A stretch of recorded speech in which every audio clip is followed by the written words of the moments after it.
I was 21, almost 22, when Dominique was born. She was 9 pounds 3 ounces, 21 inches, very bright baby, looked healthy. She even had eyebrows. This is her picture. So, since she looked so healthy, I was sent home less than 24 hours after her birth, and I was to report the next morning to the hospital to get all her testing and vaccinations done. Well, that morning I woke up and I went to check on her in the bassinet, and she was not breathing. She had died somewhere in the early morning. I had checked her maybe like an hour before, so she didn't look dead at all. She looked just like she does in the picture. I mean, she wasn't blue or anything. So my husband called 911, and he started CPR on her. And they came to get her, and they took her to the hospital, but they couldn't revive her. They said they did autopsy and sent some of her blood off, but they said it was crib death. So, me and my husband, we were very devastated. I was devastated. Now she would have been 26 January 21st. And it's still very painful. So we went home and we were investigated because the baby died in our home, and it was on a Marine base. And all our neighbors were questioned, and they said not nice things about me because I'm different. I have autism, so I'm different. Except for I have one really good neighbor who stuck up for us. But they investigated, and they seen that the house was very clean. The bassinet was clean. I had plenty of supplies for her, despite the neighbors saying that we never wanted her. We didn't have a nursery, which was not true. Because when the inspectors came in our house, they seen the nursery. We had tons of stuff for her. So I had to face the loss of my baby and neighbors saying mean things. So, like 6 weeks later, the doctor gave us the clear to start trying for another baby. 3 months after she passed, I became pregnant with Charles.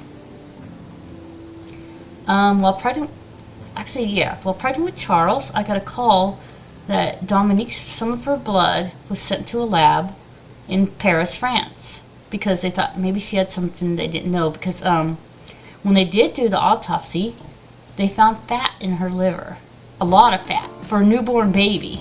That's usually not like that.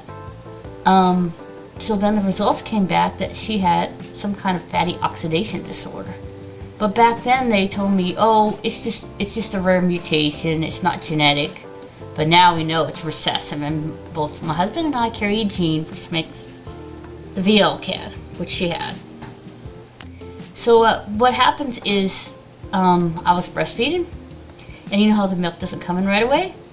And these babies cannot break down their own fat for energy while the mom's milk is getting made.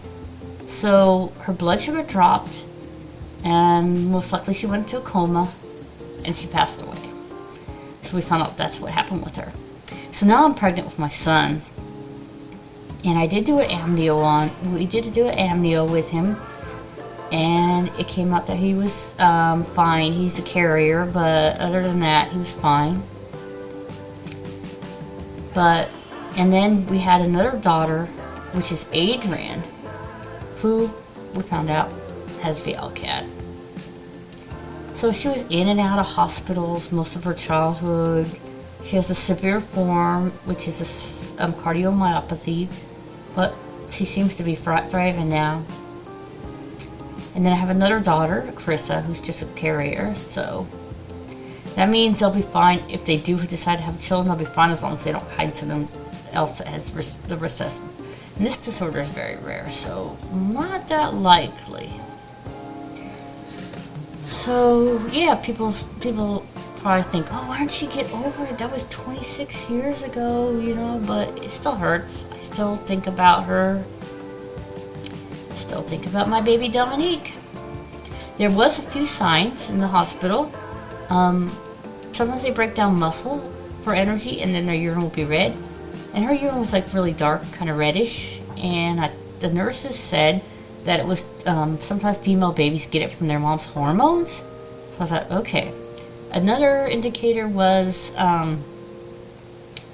that she was not keeping her temperature. Her temperature was pretty low, but like once they bumped her up, it'd get high again. But that is another sign of the metabolic disorder.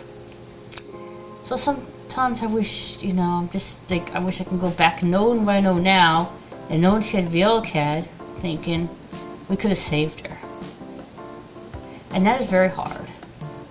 And back then they didn't even test for it on the newborn screening. So when your baby gets that little blood test, that prick, not blood test, it's not for just PKU, it's for all these metabolic disorders. So some people are hesitant to have it done, but you need to have this done because it could save your baby's life. Because if they find out they have one of these disorders, they could be controlled with diet. Now, yes, some of them do pass away, but it gives them a chance. I mean, yeah, so do the newborn screening. It's important. So that's all I have to say today. Thank you for watching. Goodbye.